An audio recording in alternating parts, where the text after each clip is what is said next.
ठंड का मौसम था। शीतलहर पूरे राज्य में बह रही थी। कड़ाके की ठंड में भी उस दिन राजा सदा की तरह अपनी प्रजा का हाल जानने भ्रमण पर निकला था। महल वापस आने पर उसने देखा कि महल के मुख्य द्वार के पास एक वृद्ध बैठा हुआ है। पतली धोती और कुर्ता पहने वह वृद्ध ठंड से कांप रहा था। कड़ाके की ठंड में उस वृद्ध को बिना गर्म कपड़ों के देख राजा चकित रह गया। उसके पास जाकर राजा ने पूछा, क्या तुम्हें ठंड नहीं लग रही?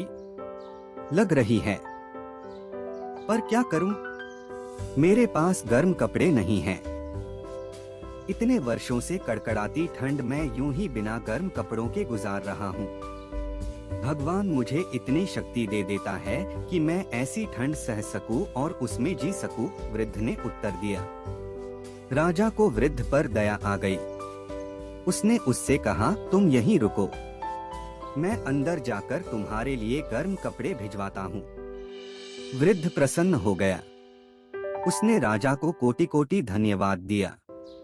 वृद्ध को आश्वासन देकर राजा महल के भीतर चला गया।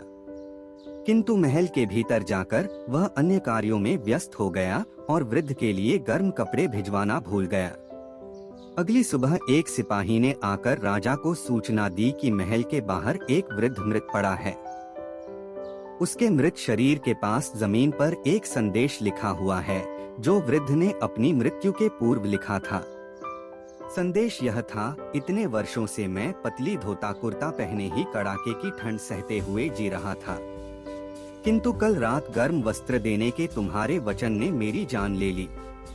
सीख, दूसरों से की गई अपेक्षाएं अक्सर हमें उन पर निर्भर बना देती है जो कहीं न कहीं हमारी दुर्बलता का कारण बनती है।